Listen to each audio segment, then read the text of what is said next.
Nous avons eu l'opportunité ce matin de rendre compte à son Excellence le camarade Premier ministre de la situation de la mise en œuvre de notre contrat d'objectif 2025, notamment le trimestre numéro 1 et le trimestre numéro 2. Donc, nous avons présenté les résultats de la mise en œuvre de notre contrat d'objectif à la date du 30 juin 2025. Cela nous a permis de faire le point, bien sûr, de l'exécution des instructions qui nous ont été données et également des orientations que nous avons reçues de la part de leurs excellences, le camarade capitaine Ibrahim Traoré et le camarade Premier ministre. Il faut dire que globalement, nous avons un taux de mise en œuvre des objectifs qui est satisfaisant. Nous sommes à un taux de 56,63%.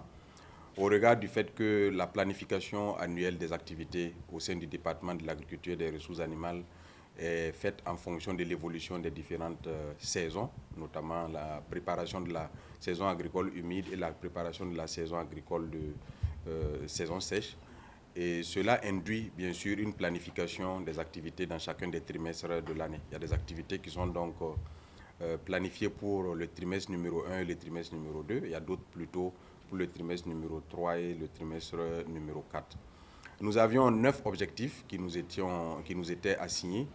et la mise en œuvre globale de ces 9 objectifs connaît un niveau satisfaisant. Il y en a qui sont déjà totalement mis en œuvre. Il y en a qui également sont dans des phases de préparation au regard de leur planification pour les trimestres suivants.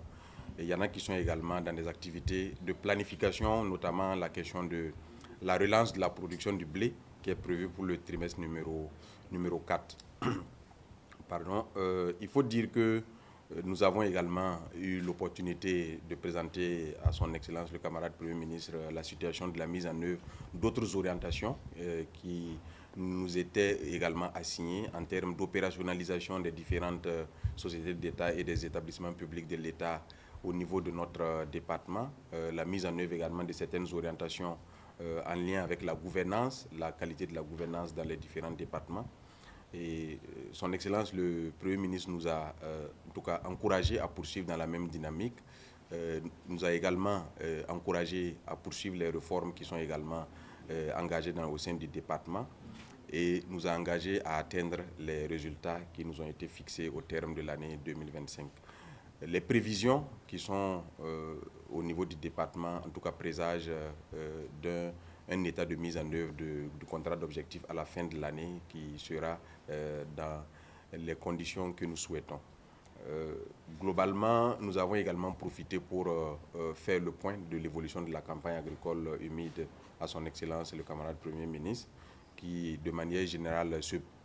déroule comme il était prévu, j'ai envie de dire, parce que les prévisions météo prédisaient déjà des démarrages assez tardifs sur certaines parties de notre territoire, mais également des retards en matière de pluviométrie sur d'autres parties, mais par contre des situations assez normales sur certaines parties de notre territoire. Et la situation hebdomadaire que nous recevons de la part de nos directions régionales nous font remonter effectivement bien sûr des retards de démarrage de la campagne dans certaines régions, des poches de sécheresse aussi dans certaines localités. Mais globalement, nous tenons à rassurer que et pour le moment, aucun objectif n'est menacé et les conditions et les dispositions sont prises pour que les cas où il y a des poches de sécheresse assez durables, que des ressemis puissent être exécutés sur ces périmètres et que des repiquages puissent être exécutés sur les périmètres en ce qui concerne la production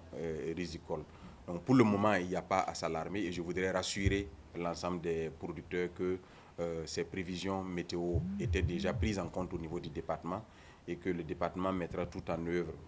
dans les cas où il y aurait besoin de ressemis pour mettre à la disposition des producteurs les semences nécessaires, également la fertilisation nécessaire pour leur permettre de ne pas perdre les superficies mises en exploitation. Voici globalement un peu le résumé de ce que nous avons pu faire comme point ce matin à son Excellence le Premier ministre pour ce qui concerne la mise en œuvre de notre contrat d'objectif 2025, notamment le trimestre numéro 1 et le trimestre numéro 2. Oui, nous avons pu rendre compte de la mise en œuvre de cet objectif, et effectivement qui est essentiel pour nous au regard de la pression foncière qui réduit de plus en plus les pâturages et au regard également des risques liés à la transhumance et bien sûr des risques de sécurité, des risques également liés à des pertes de troupeaux dues au fait que certains de nos éleveurs ont eu des difficultés dans certains des pays voisins. Des actions concrètes ont été mises en œuvre concernant cet objectif dans les zones pastorales de Doubégué-Thierbo, mais également dans les zones pastorales de Sondré-Est, où nous avons des superficies de production de fourragères qui ont été aménagées de manière exceptionnelle. Nous sommes autour de 300 hectares pour la production fourragère de campagne humide. Mais nous avons également mis en œuvre une orientation en lien avec l'installation de périmètres fourragers dans certaines localités de notre pays, qui consiste à aménager une superficie avec un forage et clôturer avec une clôture grillagée pour permettre à ce que de manière continue il y ait de la production fourragère et qu'ensuite les éleveurs, à travers les broyeurs polyvalents et les différents équipements qui ont été mis à leur disposition, puissent assurer la transformation de ce fourrage-là et assurer sa conservation pour les périodes de campagne sèche à venir. Nous avons également pu faire le point du niveau de mise en œuvre de la distribution des noyaux reproducteurs en ce qui concerne non seulement la volaille mais également les petits ruminants, où nous sommes à un niveau assez satisfaisant. Et le processus se poursuit parce que c'est un processus qui est assez dynamique et qui prend du temps pour constituer non seulement les noyaux et s'assurer de la performance de ces noyaux qui sont constitués, mais également de leur santé avant de les mettre à la disposition des producteurs. Également au niveau de la production du poisson en cage flottante, nous avons rassuré son Excellence le Premier ministre par rapport à l'atteinte de l'objectif. Plus de 938 cages flottantes de grande capacité ont été déjà mises en eau sur les différents plans d'eau de notre pays. Et l'objectif de produire 80% du poisson, de satisfaire 80% de la consommation locale en matière de poisson est sur la voie d'être atteint.